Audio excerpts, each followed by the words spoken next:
చాలా సంతోషం. ఇందిరమ్మ ఇండ్ల కార్యక్రమం ఈ విధంగా ఇవ్వాలనే ఆశతోటే ఈరోజు మన ప్రభుత్వం రావాలి, ఇట్లా ఇందిరమ్మ ఇల్లు ఇవ్వాలి అనే ఆశ ఆ రోజు ఉండే ఆశ ఈరోజు నెరవేరుతున్నందుకు నిజంగా చాలా సంతోషంగా ఉన్నది ఈరోజు. ఎందుకంటే 10 ఏళ్ళు ప్రతిపక్షంలో పోరాటం చేసిన ఓ ధనిక రాష్ట్రం ఇందిరమ్మ ఇల్లు ఇవ్వలేని పరిస్థితి. వాళ్ళు సరే ఇందిరమ్మ ఇల్లు కాదు, వాళ్ళు ఆ రోజు డబుల్ బెడ్రూమ్ ఇల్లు ఇస్తున్నారు. డబుల్ బెడ్రూమ్ ఎక్కడ ఇచ్చిండ్రా అంటే ఏ మండలంలో ఏ ఊర్లో కూడా ఎక్కడ కూడా ఇవ్వలే.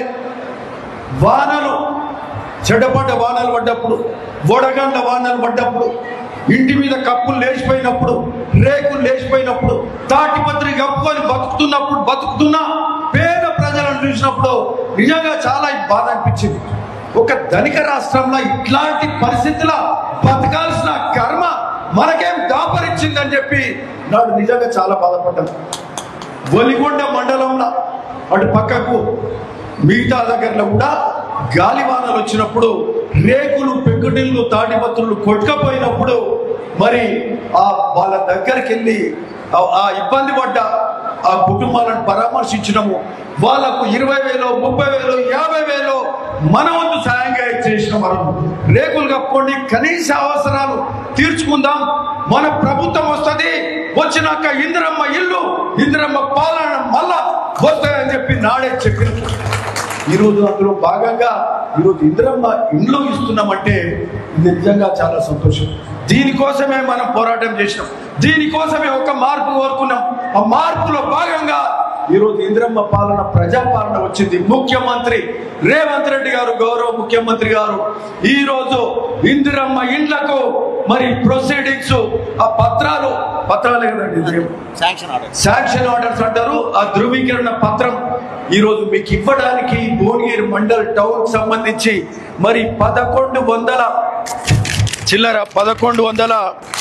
చిల్లర పైచిలకు ఇందిరమ్మ పట్టాలు ఇచ్చే కార్యక్రమం, ఇందిరమ్మ ఇండ్లకు సంబంధించిన మరి ఈ ధృవపత్రాలు ఇచ్చే కార్యక్రమం, ప్రొసీడింగ్స్ ఇచ్చే కార్యక్రమం, దానికోసం మిమ్మల్ని అందరినీ పిలుచుకున్నాం. ఈరోజు మండలం ప్రతి దగ్గర బీబీనగర్ కూడా పిలుచుకుందాం అనుకున్నాం. ఈ రెవెన్యూ డివిజన్ కింద వచ్చండి, మరీ ఎక్కువ మంది అయితే మళ్ళీ ఇబ్బంది అవుతుందేమో. భువనగిరి టౌను మండలం, ఎందుకంటే మండలం అంటే టౌన్స్ ఉంటే ఉంటుంది, అందరం కలిస్తే ఒక పండుగ వాతావరణంలా ఉంటుంది. అందరం కలుద్దాం, అందరం కూర్చొని మాట్లాడుకొని ఇందిరమ్మ ఈ యొక్క ప్రొసీడింగ్స్, ధృవపత్రాలు ఇచ్చి అందరం కలిసి భోజనం చేసి మరి అందరం మాట్లాడుకొని ఈ యొక్క పండుగ జరుపుకుందామని చెప్పి మరి అధికారులతోటి నిన్ననే మాట్లాడినాం. మరి సాయంత్రం వరకు డిసైడ్ చేసినాం. ఈ యొక్క కార్యక్రమం గొప్పగా చేసుకుందాం అనుకున్నాం. అందులో భాగంగా నిజంగా మీ అందరినీ చూస్తే ఈరోజు ఒక పండుగ వాతావరణంలాగా అనిపిస్తుంది. మాకు చాలా సంతోషం. ఇల్లు లేని నిరుపేదలు కానీ, మధ్యతరగతి కానీ, మనకున్న పరిస్థితుల వల్ల ఇల్లు లేక ఉండొచ్చు, మనకున్న ఇబ్బందుల వల్ల ఈరోజు ప్రభుత్వం మనకు చేయూతనిచ్చే కార్యక్రమం చేస్తుంది. మరి నాడు కాంగ్రెస్ హయాంలోనే, డాక్టర్ వైఎస్ రాజశేఖర రెడ్డి గారి హయాంలో, కాంగ్రెస్ హయాంలోనే ఇందిరమ్మ పాలననే ఈ రాష్ట్రంలో 45 లక్షల ఇండ్లు నాడు ఉమ్మడి రాష్ట్రంలో ఇచ్చిండ్రు. మరి ఈరోజు అదే విధంగా ఇంకా అంతకంటే గొప్పగా ఒక్కొక్కరికి 5 లక్షల రూపాయలు మరి వాళ్ళకు ఈ 5 లక్షల రూపాయల సహాయంతో ఇందిరమ్మ ఇల్లు కట్టుకునే పథకానికి నియోజకవర్గానికి 3,500 ఇండ్లు ఇచ్చే కార్యక్రమం రాష్ట్ర వ్యాప్తంగా 4,5 లక్షల ఇండ్లు ఇస్తూ వచ్చే 4 ఏళ్లలో మొత్తము 22 లక్షల ఇండ్లు ఇచ్చే కార్యక్రమం రాష్ట్ర వ్యాప్తంగా చేసే కార్యక్రమం ఈరోజు జరుగుతుంది. ఈరోజు మొదటి సంవత్సరమే మనం 3,500 ఇండ్లు ఇచ్చే కార్యక్రమం చేస్తున్నాం. నేను అనుకుంటా దాదాపుగా అతి పేదవాళ్ళు, ఇంటి మీద కప్పు లేని వాళ్ళు, ఒక ఊర్లే చిన్న ఊరు తీసుకుంటే 7-8 మంది 10 మంది ఉన్నారు. ఒక మిడ్ సైజ్ ఊరు తీసుకుంటే ఓ 15 మంది 20 మంది కంటే ఎక్కువ ఉంటారు. పెద్ద ఊరు తీసుకుంటే 30-40 మంది కంటే ఎక్కువ ఉంటారు. ఈరోజు మొదటి లిస్టులోనే దాదాపుగా పేదవాళ్లకు, ఇంటి మీద కప్పు లేని వాళ్లకు, తాటిపత్రి పెంకలు కూలిపోయి ఉన్న వాళ్ళందరికీ కూడా ఈరోజు ఇల్లు ఇచ్చే అవకాశం ఈరోజు మొదటి విడతలోనే దాదాపుగా అందరికీ ఇండ్లు ఇచ్చే కార్యక్రమం జరుగుతుంది. మరి మళ్ళీ విడత ఇంకా 4 సార్లు ఇచ్చే కార్యక్రమం జరుగుతుంది. ఈ 4 సార్లు ఇచ్చే కార్యక్రమంలో నెక్స్ట్ వచ్చే ఆశావాహులందరికీ కూడా ప్రతి ఒక్కరికి ఇల్లు లేని వాళ్ళందరికీ కూడా ఇల్లు ఇచ్చే కార్యక్రమం జరుగుతుంది. మొదటి విడతల అతి పేద వాళ్ళకి ఇందిరం ఇల్లు ఇచ్చే కార్యక్రమం జరిగింది. సో ఇది కూడా ఏ విధంగా చేసినామంటే పారదర్శకతతోటి పేదవానికే అతి పేదవానికే ఇల్లు ఇవ్వాలి. ఇక్కడ పార్టీని కూడా చూసే ముచ్చట లేదని చెప్పి క్లియర్గా చెప్పినాం. ఇది ముఖ్యమంత్రి రేవంత్ రెడ్డి గారు చెప్పారు. ఇది పేదరికానికి పార్టీ లేదు, ఏది లేదు. పార్టీలకు అతీతంగా కూడా ఇందిరం ఇండ్లు ఇచ్చే కార్యక్రమం చేసింది. ఎందుకంటే అప్పుడు అట్లా చేస్తేనే 10 మంది మెచ్చేలాగా ఉండాలి మనం పని చేస్తే. ఆ విధంగా ఈ ఇందిరం ఇండ్లు ఇచ్చే కార్యక్రమం ఈరోజు చేపట్టి ఈరోజు ఇక్కడ మీరు అందరూ కూడా ఈ పత్రాలు తీసుకోవడానికి వచ్చారు. చాలా సంతోషం అని కూడా ఈ సందర్భంగా చెప్తున్నాం. మరి 10 ఏళ్ల పాటు అన్యాయం అయినాం. ఆ రోజు ధనిక రాష్ట్రం, ఆ రోజు డబ్బులున్న రాష్ట్రం, ధనిక రాష్ట్రంలో ఇందిరం ఇల్లు ఇయ్యలే. ఈరోజు అప్పుల రాష్ట్రంగా కేసీఆర్ మార్చిపోయింది. అవును కదా, అప్పులు చేసిపోయిందా లేదా? కాళేశ్వరం కూలిందా లేదా?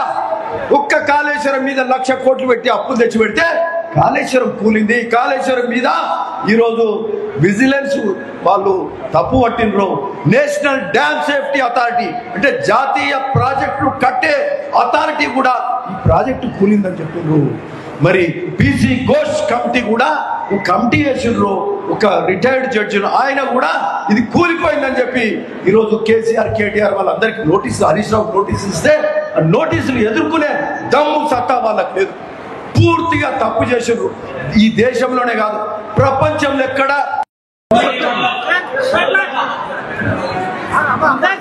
పెంచగలపాడా? ఓకే, గుడ్ అమ్మా, సంతోషం. రైట్ అమ్మా, ఓకే, థ్యాంక్ యూ. అందుబాటులో ఏం పేరమ్మా?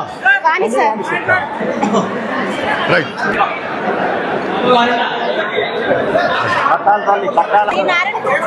మళ్ళీ ఇక్కడికి వచ్చినావు?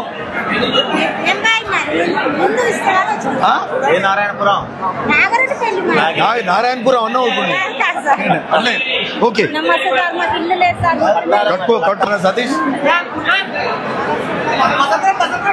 ఏం పేరమ్మా? Right, good. ఓకే,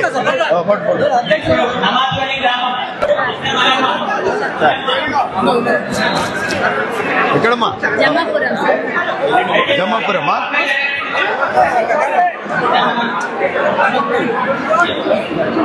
జమ్మాపురం ఎవరు రాలే? దూరదా? ఓకే అమ్మా, థ్యాంక్ యూ. ఇటువా పట్టుకోండి. రైట్ అమ్మా, ఇటువా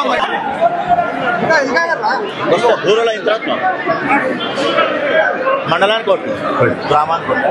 ఓకే, పేరమ్మా? ఏ ఊరు? మరి ఎవరు లేరా అన్నపురం? ఈ 10 మంది ఎక్కడ పోయారు? అన్నపురం రండి, మీరు ఇద్దరు రండి. రైట్ అమ్మా, ఓకే, స్టార్ట్ చేస్తారు కదా, జాగ్రత్త.